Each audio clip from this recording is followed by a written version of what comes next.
नमस्कार and I welcome to all of you in global lookout. दोस्तों, G20 summit के बारे में आजकल आप लोग डेली ही सुन रहे होंगे। इसी से रिलेटेड एक न्यूज़ जापान से आई है जिसने इंडिया को काफ़ी ज़्यादा शॉक करके रख दिया है। हुआ क्या है कि अभी फाइनेंस मिनिस्टर और सेंट्रल बैंक के जो गवर्नर होते हैं उनकी मीटिंग कंक्लूड हुई है G20 की।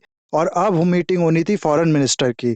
मार्च 1 से लेकर मार्च 2 तक ये मीटिंग चलनी थी और इसमें ये न्यूज़ आई है कि जापान के फॉरेन मिनिस्टर अब तक नहीं पहुंचे हैं ये मीटिंग अटेंड करने के लिए। जब मैं ये वीडियो रिकॉर्ड कर रहा हूँ अभी तक ये मीटिंग नहीं हुई है और अभी तक ये फॉरेन मिनिस्टर जापान के नहीं पहुंचे हैं। और ऐसा बताया जा रहा है कि बहुत हद तक चांसेस है ये मीटिंग ही अटेंड नहीं करेंगे, क्योंकि जापान के पार्लियामेंट में बजट पे डिबेट होने वाला है और उसमें ये प्रेजेंस अपनी मेंटेन करके रखेंगे।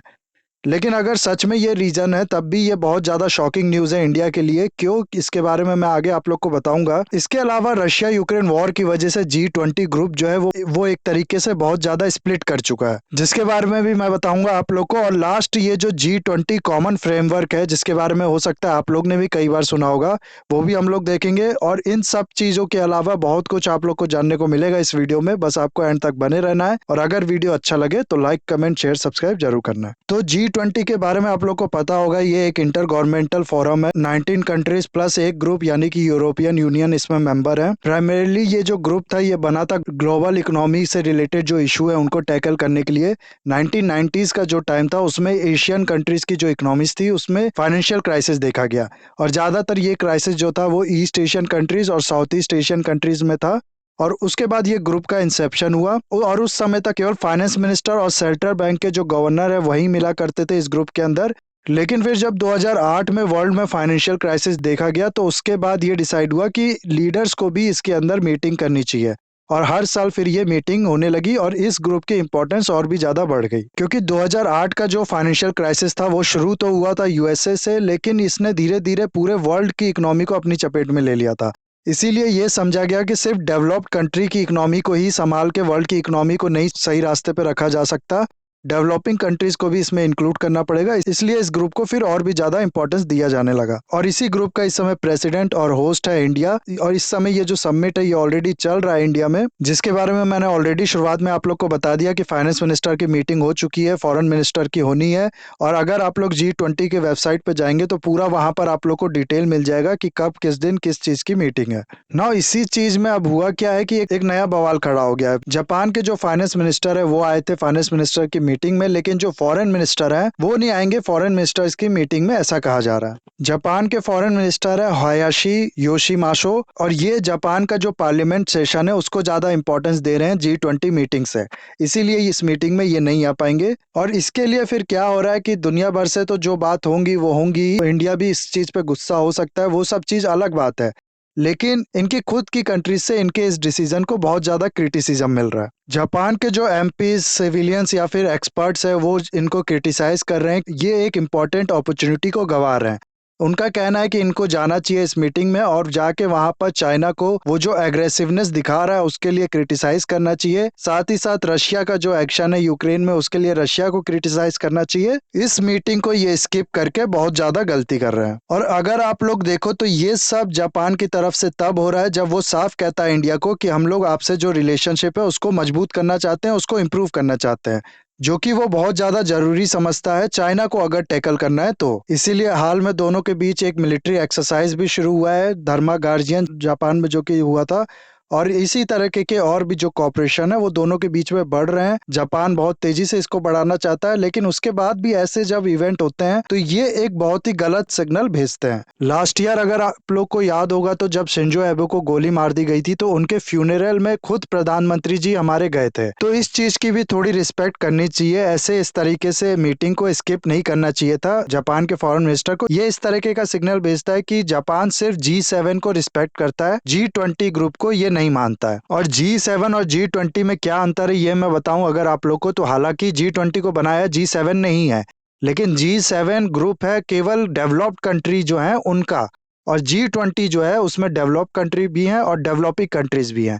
तो G20 जो है वो G7 के मुकाबले में थोड़ा और ज्यादा डेमोक्रेटिक ग्रुप है, ऐसा कहा जा सकता है। और जापान है एक डेवलप्ड कंट्री, तो उसके फॉरेन मिनिस्टर का इसमें ना आना, हालांकि उसके फाइनेंस मिनिस्टर जो थे उनने मीटिंग अटेंड की है, लेकिन फॉरेन मिनिस्टर का ना आना ये बहुत ही ज्यादा मिक्स तरीके के क्वेश्चन उठाता है बाकी लोगों के माइंड में।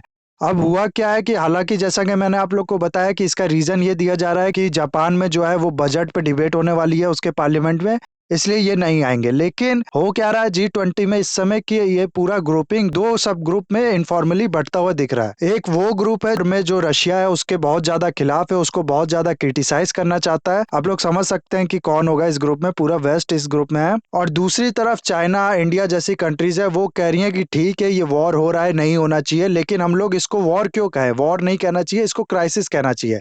और साथ ही साथ ये दोनों कंट्री रशिया को क्रिटिसाइज भी नहीं करना चाहती उतना ज्यादा। और इंडिया कहता है कि ये जो इशू है ये वन ऑफ द इशू है, ऐसा नहीं है कि रशिया यूक्रेन क्राइसिस जो है वही एक इशू है पूरे वर्ल्ड में।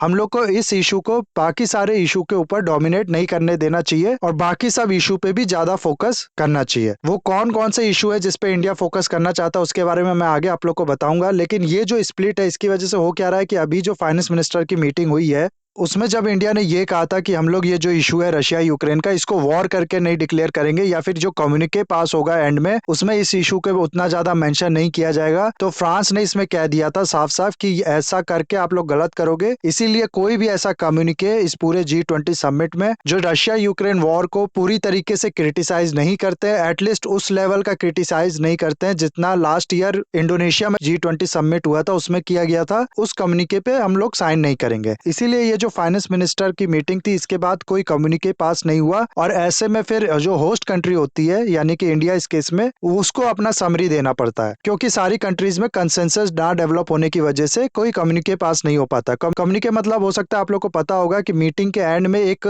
स्टेटमेंट टाइप का होता है जिसमें सारी कंट्री किसी पर्टिकुलर बात पे आके एग्री करती हैं। वो चीज नहीं हो पाया फाइनेंस मिनिस्टर की जो मीटिंग हुई थी अभी G20 की उसमें, इसीलिए इंडिया को फिर एंड में खुद से समरी देनी पड़ी। और ये जो पूरा मैस है देखो G20 में, चाहे वो जापान फॉरेन मिनिस्टर का इसको स्किप करना हो गया या फिर फ्रांस का ये कहना हो गया कि हम लोग साइन नहीं करेंगे, ये कहीं ना कहीं इंडिया की जो क्रेडिबिलिटी है उस पर सवाल उठाता है, क्योंकि एज अ लीडर इंडिया की ये रिस्पॉन्सिबिलिटी है कि एक कंसेंसस डेवलप करे और एक कंक्रीट स्टेप लिया जाए इस G20 समिट में वर्ल्ड की डेवलपमेंट की ओर। ऐसे में कंसेंसस डेवलप हो नहीं पा रहा, जापान के जो फॉरेन मिनिस्टर है उनने स्किप कर ही दिया, तो कहीं ना कहीं इंडिया पे ये सवाल उठ रहा है कि क्या इंडिया सक्षम है इस तरीके की किसी रोल में। और यही कारण है कि जापान के फॉरेन मिनिस्टर का ना आने की वजह से इंडिया थोड़ा बहुत एंग्री भी हो सकता है जापान से। इसके अलावा G20 के अगर आप लोग इंडिया पॉइंट ऑफ व्यू देखें तो जैसा कि मैंने आप लोग को बताया कि रशिया यूक्रेन वॉर को तो इंडिया कंप्लीटली डाउन प्ले करना चाहता है। उसके बाद जो मेन फोकस है इंडिया का वो है सबसे पहले तो क्लाइमेट फाइनेंसिंग।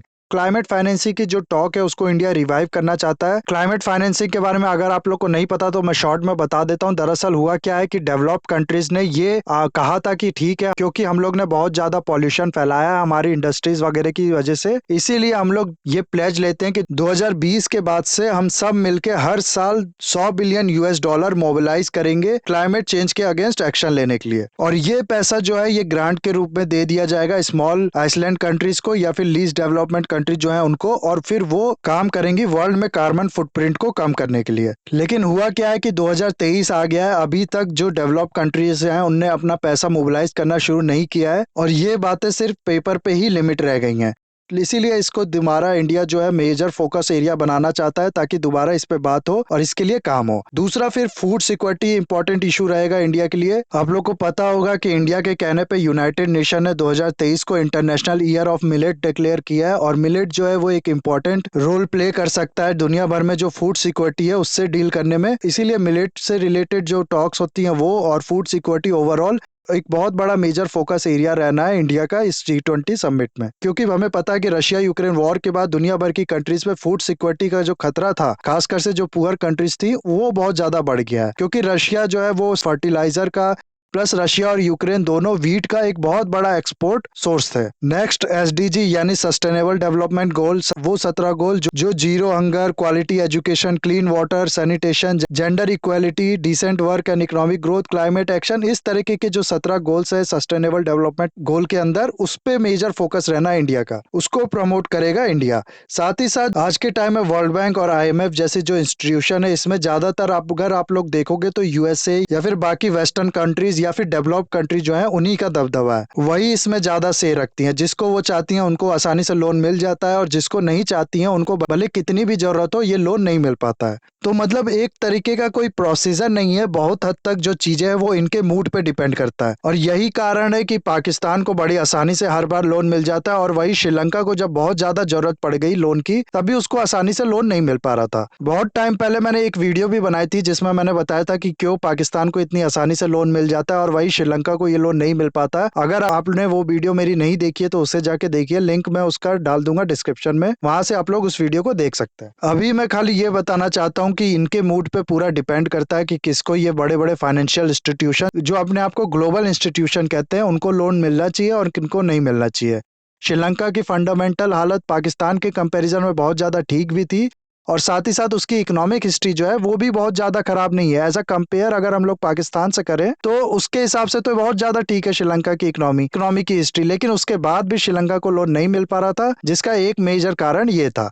इसीलिए इंडिया चाहेगा कि ये जो इंस्टीट्यूशन है ये अपना जो प्रोसेस है उसको थोड़ा डेमोक्रेटिक बनाए और भी ज़्यादा उसको थोड़ा डेमोक्रेटिक बनाए, ऐसे किसी के आर्बिट्री डिसीजन पे डिपेंडेंट ना रहे। उसके अलावा डिजिटल लाइन में इंडिया में रिवॉल्यूशन देखने को मिला और जिसका बहुत ज़्यादा फायदा इंडिया की इकोनॉमी को भी हुआ है। इसीलिए इस चीज को कहा जा सकता है कि ये एक मेजर फोकस एरिया रहने वाला है इंडिया का। साथ ही साथ जेंडर से रिलेटेड जो डिजिटल डिवाइड है उस पर भी काफी ज्यादा बात होने वाली है इस समिट में। तो ये सब जो है वो मेजर फोकस एरिया रहने वाले हैं इंडिया का। लेकिन जाहिर सी बात है कि वेस्ट का, जैसा कि हम लोग जानते हैं, वो सिर्फ रशिया का जो वॉर है उसी की बात करना चाहता है और किसी पॉइंट पे वो ज्यादा उतना फोकस देना नहीं चाहता। इसीलिए इंडिया ने कहा है कि हमें डर है कि ये जो रशिया यूक्रेन वॉर का जो ऑब्सेशन है वेस्ट का, या फिर ये जो नए सैंक्शन जो वेस्ट ने अभी हाल में लगाए ये कहीं ना कहीं बाकी जो मेजर फोकस एरिया है उसको ओवरशैडो कर देंगे। एंड लास्ट, जब भी G20 की बात होती है तो DSSI यानी डेफ्ट सर्विस सस्पेंशन इनिशिएटिव और कॉमन फ्रेमवर्क के बारे में आप लोग को पता होना चाहिए। दरअसल हुआ क्या था कि 2020 में जब पेंडेमिक आया था तो उसके बाद से बहुत सी कंट्री थी जिनने लोन ले रखा था, लेकिन इस पेंडेमिक के चलते वो लोन नहीं चुका पा रही थी। तो इसीलिए पहले 2020 में DSSI लेके आया गया G20 कंट्रीज द्वारा। उसमें कहा गया कि ये जो लोन की इंस्टॉलमेंट देनी थी इन कंट्रीज को उसको हम लोग थोड़ी देर के लिए रोक देंगे, थोड़ी देर के लिए उसको सस्पेंड कर देंगे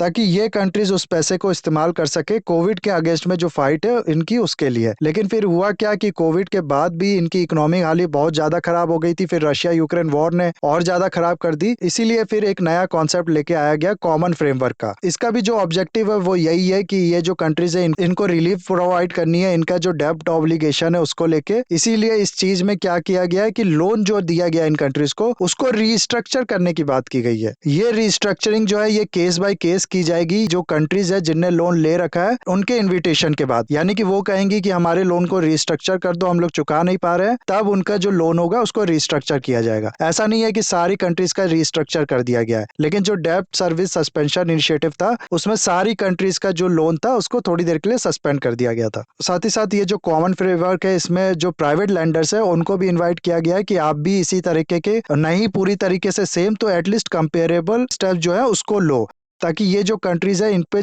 बहुत ज्यादा बर्डन ना पड़े और ये आसानी से अपना लोन ओवर टाइम चुका सके। बस इतना ही है दोनों इन सब कॉन्सेप्ट में और बहुत ज्यादा इजी है इसको समझना। आई होप आप लोग को पूरा समझ में आ ही गया होगा। अभी हो क्या रहा है कि ये कॉमन फ्रेमवर्क की भी थोड़ी बहुत लिमिटेशन है जिसकी वजह से केवल 3 ही कंट्रीज ऐसी हैं जिसने इसके लिए अभी तक अप्लाई किया है और उसी चीज पे बात हो रही है कि इसको भी और ज्यादा इंप्रूव करने की जरूरत है, एक अच्छा फ्रेमवर्क बनाने की जरूरत है ताकि इन सारी कंट्रीज को रिलीफ मिल सके।